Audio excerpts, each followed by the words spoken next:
तर नमस्कार मित्रांनो, स्वागत आहे तुमचं पुन्हा एकदा सज्जन पुरुष व्लॉगिंग चॅनलमध्ये। आणि आज आहे 27 जानेवारी आणि आपण निघालो आहे घरी। काल रात्री यायला उशीर झाल्यामुळे आणि प्रवासाचा काही ब्लॉग वगैरे बनवला नाही, पण आपण आता एअरपोर्टवरती चाललेलो आहे। रूम चेकआउट करून आपली कॅब येते आपल्याला घेण्यासाठी, तर आता आपण एअरपोर्टला जाणार आहोत। तर एअरपोर्टमध्ये मी तुम्हाला आज एक नवीन गोष्ट सांगणार आहे की जे की 1 रुपयामध्ये आपण एअरपोर्टमध्ये फुल जेवण करू शकतो लाऊंजमध्ये। तर त्याची माहिती मी तुम्हाला समोर नक्कीच देतो। तर चला भेटूया। तर आपण स्ट्रीट फूड ट्राय करण्यासाठी इथं कचोरी तयार करून घेतलेली आहे। तर एअरपोर्टला जाण्यासाठी आपण थोडा तरी नाश्ता करून एअरपोर्टला जाऊ। तर सोबत आपण कचोरी घेतलेली आहे आणि त्याच्यानंतर बघू आपण समोर काय मिळतं। त्या ठिकाणी आपली गाडी आलेली आहे आणि आपण आता चाललेलो आहोत। चला मित्रांनो, आपण आता गाडीत बसलोय टर्मिनल ट्रूला जाण्यासाठी। ट्रूला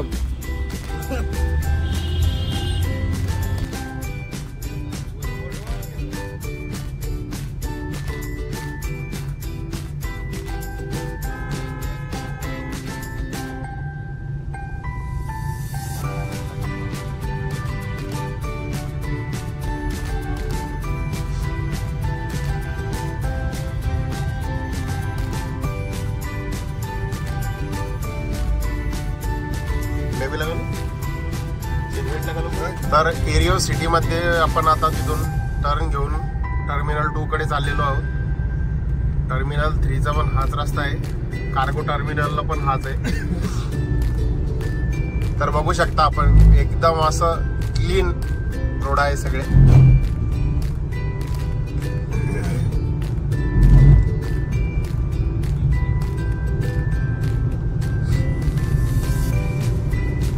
बाजूला पूर्ण हॉटेल आहे, मोठ्या हॉटेलचे फ्रँचायझी। आणि एअरपोर्टच्या जवळ तुम्ही एकदम जवळ एक्झिट मी जे हॉटेल दाखवतोय ह्या घेतलं तर 8-10 हजार रुपये पर नाईटसाठी असतात। आणि जे बाकीचे जे हॉटेल आपण गेलो होतो तर तिथं एकदम तुम्ही पॉकेट फ्रेंडली बजेटमध्ये सगळं काही करू शकता।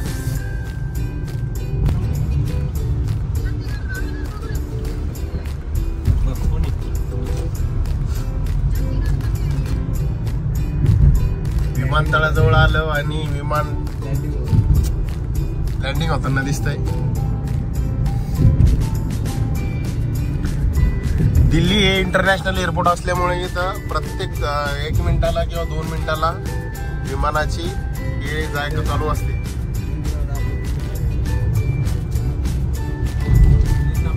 विशालचा पहिला प्रवास आहे विमानाचा। विशाल कसं वाटतंय जरा जोरात बोल।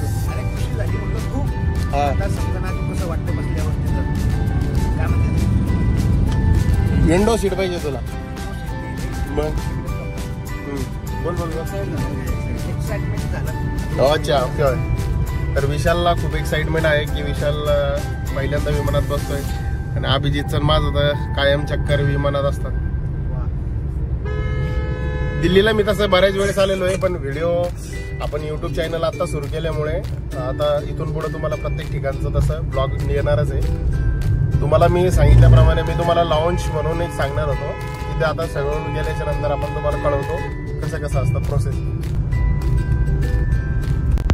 एकदम असं वाटत नाहीये की आपण अक्षरशः दिल्लीच्या एअरपोर्टला आहे, कारण की एवढी क्लिनिंग आपल्याकडे कुठेच नाहीये सध्या तरी, कोणत्याच एअरपोर्टला नाहीये।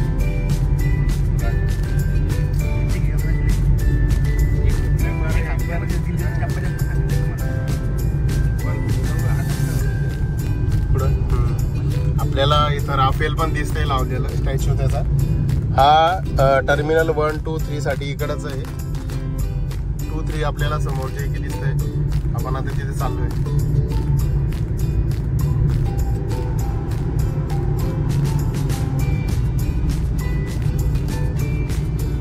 क्लिनिंग वर जास्त जोर आहे, कारण इंटरनॅशनल एअरपोर्ट म्हटल्याच्या नंतर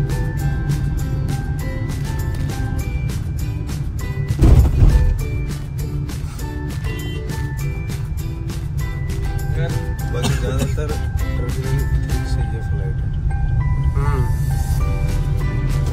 महाराष्ट्र के लिए ज्यादातर टर्मिनल 2 से फ्लाइट है। नहीं ऐसे हर बार जितनी बार मैं आया हूँ ना उतनी बार टर्मिनल 2 पे फ्लाइट नहीं। नाही रे, नाही ना. टर्मिनल 2 ला उतरेल बड़ो माझ्याकडे फोटो है. टाइम गलत चूज करते हो. कैसे आप अगर दिन में लोगे तो इस टाइम में फ्लाइट होगा, वो रहता है ट्रैफिक फुल. हाँ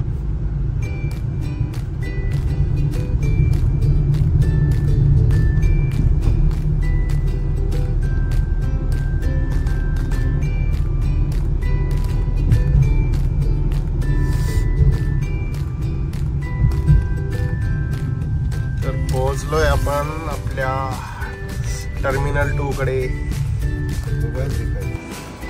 बाळूला बाळूला 2-3 बॅग घेतल्या होत्या. आता बाळूला काय सांगा, एवढ्या बॅग कशाला घेतल्या होत्या रे? ये घर वालों के लिए शॉपिंग, हा, और ये मेरे खुद के लिए. वाह भाई वाह. एकदम अशा 270 रुपयामध्ये आपण उबरची ओला कॅब करून आलो होतो. दरवाजा बंद करो यार, दरवाजा बंद करून टाक. तंत्रदिनानिमित्त सजवण्यात आलेलं काही डेकोरेशन केलेले एअरपोर्ट वरती.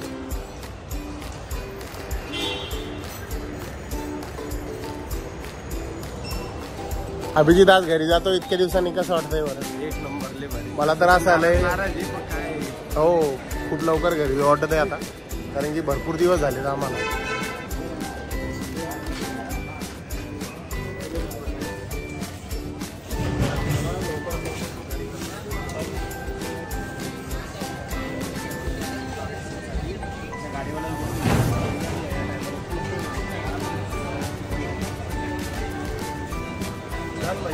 हे आपल्या बॅग चेकिंग झाल्याच्या नंतर समोर चाललेले आहे.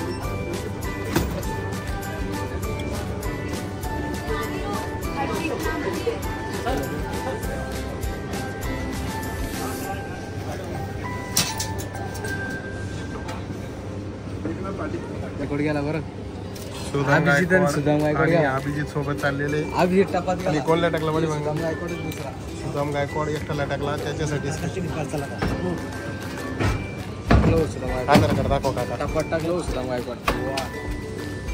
सुदाम गायकवाड पण या ठिकाणी समोर निघाला आहे.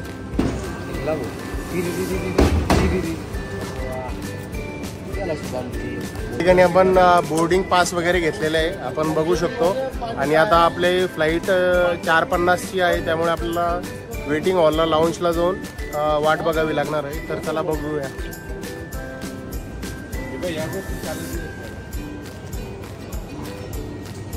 आपण बघू शकतो एअरपोर्टवरती कोणकोणत्या वस्तू नेण्याची परवानगी नाही आहे. मसाले वगैरे बऱ्यापैकी, ऑइल, त्यानंतर लायटर, आपलं काही नेल कटर, कैची वगैरे, त्यानंतर शॅम्पू, दारू, या पाणी बॉटल वगैरे अशा बऱ्याचशा गोष्टी नेण्यासाठी तुम्हाला परवानगी नाही आहे. पण आता बोर्डिंग पास करून आतमध्ये चेकिंगसाठी चाललो आहे. तर चला बघूया आता काय होतं.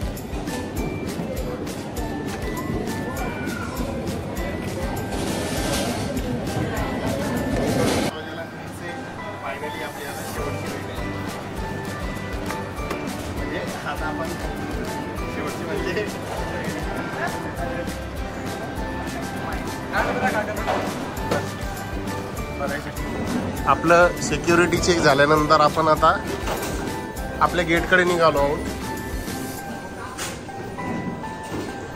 खूप जास्त प्रमाणात हाय लेवल सिक्युरिटी असते इथे.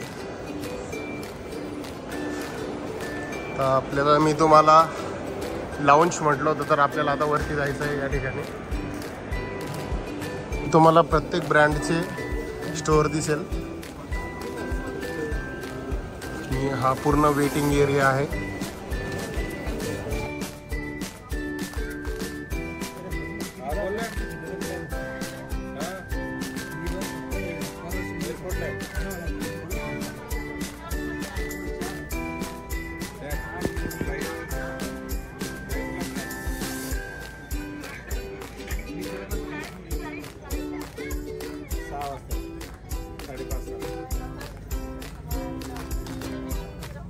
मी घरी आल्यावर मला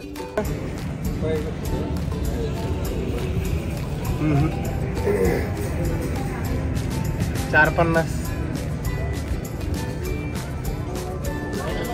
आपण बघू शकतो समोर एअर इंडियाचे आणि स्टार अलायन्सचे विमान उभे आहे. हे कार्गो विमान आहे, म्हणजे विदेशातून काही आपल्याला मागवण्यासाठी. आणि आपल्याला पिकअप करण्यासाठी छोट्या इनोवा वगैरे पण आहेत इंडिगोच्या. आणि दुसरं विमान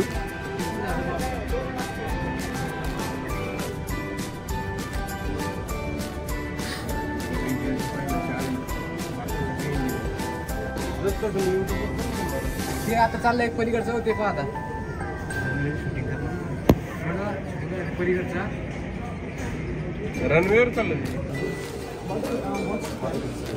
तर लाऊंज ॲक्सेसमध्ये आपण आता जातोय. तिथं गेल्यानंतर मी तुम्हाला संपूर्ण माहिती देतोय.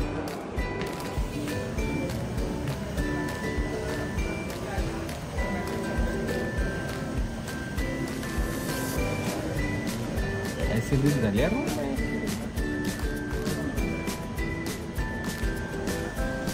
त्या ठिकाणी आमची बॅग रिटर्न घेऊन आम्हाला आलेलं आहे. त्यांनी अजूनही आपलं औरंगाबादचं नाव छत्रपती संभाजीनगर केलं नाही आहे, फक्त बोर्डिंग पासवरतीच केलं आहे. आणि आपली आता बोर्डिंग सुरू झालेली आहे. आपण आता निघालो आहे. आपण बोर्डिंग क्लिअर करून आता बसमध्ये बसतोय एअर इंडिगोच्या.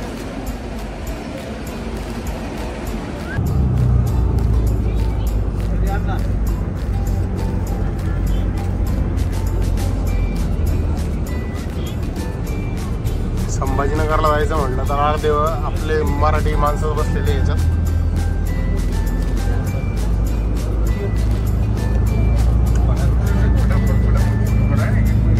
आपण आता इंडिगोच्या बसमध्ये बसलेलो आहे आणि निघालो आपल्या घरी. निशाल गोविंद का काय लेखन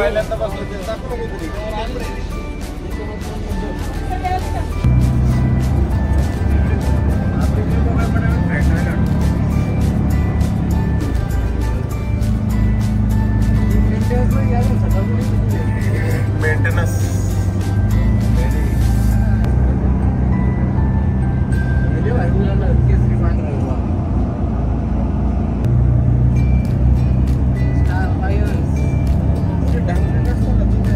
रिलायन्स एअर इंडियाचे टाटावालेच.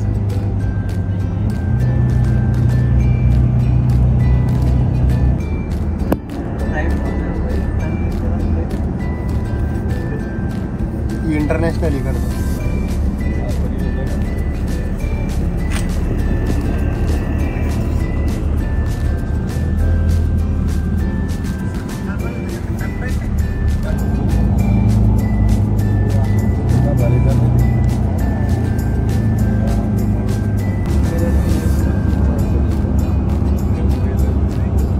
या ठिकाणी आम्ही आता आमच्या प्लेन जवळ उतरलेलो आहे आणि आता आम्हाला बसायचं आहे. आणि चला घरी भेटूया आता डायरेक्ट.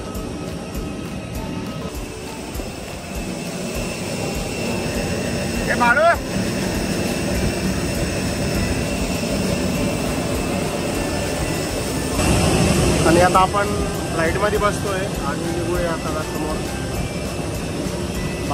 माझं झोन 2 मधून होतं, बाकीच्या झोन 1 मधून असल्यामुळे ते बॅक साईडने बसतायत सगळे.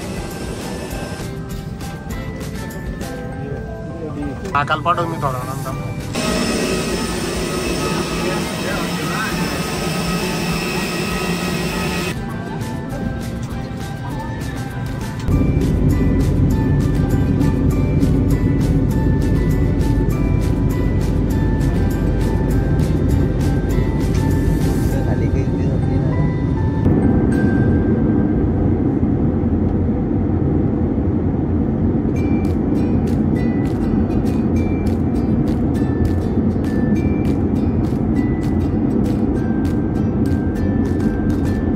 आणि या ठिकाणी आपण संभाजीनगर येथे पोहोचलेलो आहे आणि आपली जर्नी इथं संपलेली आहे.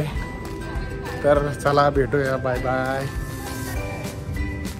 तर सज्जन पुरुष ब्लॉगिंग चॅनलला लाईक करा, सबस्क्राईब करा आणि जास्तीत जास्त शेअर करा. आणि ब्लॉग कसे वाटत आहे याबद्दलही कमेंट नक्की करा. आणि यानंतर आपल्याला नेक्स्ट ट्रिप कुठे काढायची हे सुद्धा कमेंट करून सांगा. एकदा राधे राधे मित्रांनो.